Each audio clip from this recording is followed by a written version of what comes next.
wisdom. Call it Queen Wisdom because she got much wisdom, y'all. Let's see. I don't want to push this. Down, like, okay, I'm just going. Oh, Jesus. Okay. I was trying to figure out what I was going to do, but I know what I'm going to do, but I'm trying to figure out what to do. Okay.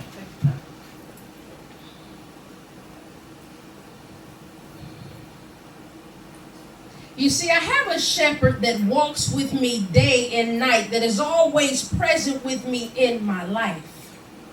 You see, the shepherd oftentimes leads me in a place by still waters. The still waters allows my roots to grow deep, and then amongst the still waters, the pastures are green, you see.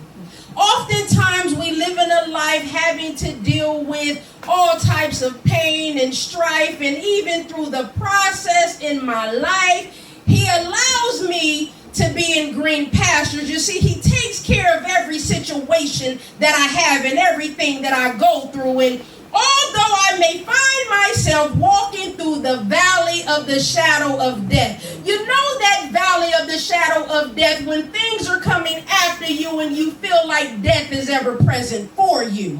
You may have gone through a situation in your life, in your past, and although you're trying to move forward, your past is trying to keep you in your past by holding on to you. And when you reach that place in your past, presented in your present, you feel like death is ever present. That thing that you've gone through when you tried to take pills and take your life, and you wake up the next day still having life. You see, evil is ever present coming after me, trying to take my body, my mind, and my soul. But because the Spirit of God is inside of me, it can't have my spirit. Evil is ever present, trying to take things away from me. You know, sometimes you've been through situations where you thought that you had it in the grips of your hand, and here comes something that takes it away from you and making it hard for you to stand. Evil is ever present, and death is always seeking. Death is always on my tracks coming after me. But as death is on my tracks, I continue to press forward, staying on the mark that has been marked for me as I go forward, reaching forward unto a God that sees all, knows all. Even though that evil is ever present and death is on my tracks, God knows what I am going through. He knew before the foundation of the earth what I would go through. You see, even though I may not understand my go through, God is going to take me through. He has given me a way of escape. You know that way of escape when Moses and the children of Israel got to that place and they didn't know how they were going to escape.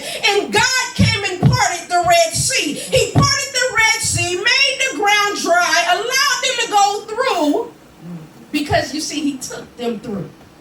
Death was ever present on their heels and on their tracks, and they thought they were going to die as they stood in front of the sea. They couldn't even see no way out of this situation, and here come God doing something that man can never do. Man still trying to understand. They're still trying to understand how two bodies of water meet each other in the middle of the ocean. One is blue, one is brown, but although those waters does not mix, how is it that you cannot even understand that God is ever present in the midst?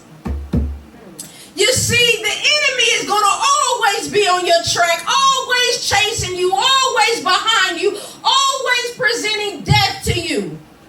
What do? Do you turn around, look him in the face, stop, stand still, and then take a taste of what he's trying to present you with, as Eve did as he met her in the garden?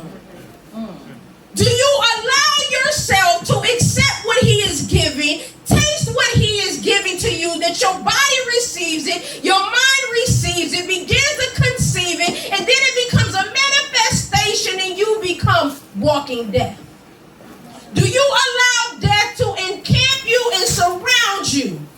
Or do you continue to press forward towards the mark while death is on your track, looking towards God as he gives you a way of escape, parting your Red Sea, giving you a way out, giving you your breakthrough through the situation? You see, I've been frozen on my tracks, death sat beside me. See, death sat beside me as I sit on my bed, reaching for the bottle of pills to take my life. But as I reached for that bottle and began to open up that cap, remembering the moments that I've already been through this in my past. You see, God allowed me to wake up 3 different times when I tried to take my life, being God in my life. God said, you have not been the one to choose you. I chose you for all that you were going through. Know that my hand is on you. So although you're trying to make your own decisions, it is I who make the ultimate decision. I have given you life through your strife. And understand that you will go through strife. And although you've made it through does not mean that you will not continue to go through. You live in a world full of all kinds of issues. Trials and tribulations will see you, but understand because I see you and I know what you're going to go through. It is I who created you. It is I who have groomed you. It is I who have equipped you, that no matter what your situation is, everything is already inside of you to deal with your go through. So death can continue to be on my track, sit beside me, and although I almost made an attempt for the 4th time, and God let me know when he brought me through that I put the bottle down, put the cap back on it, and told the devil he could go back to hell. Yeah.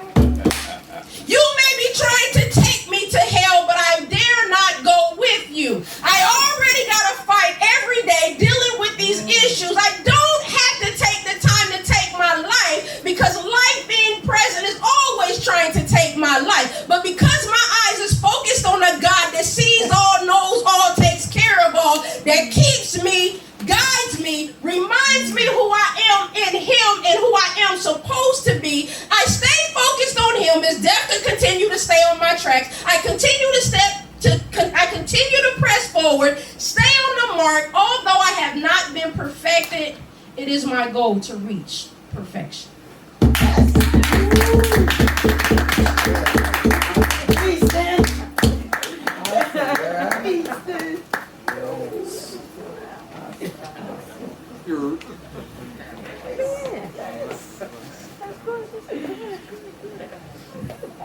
Lady Q.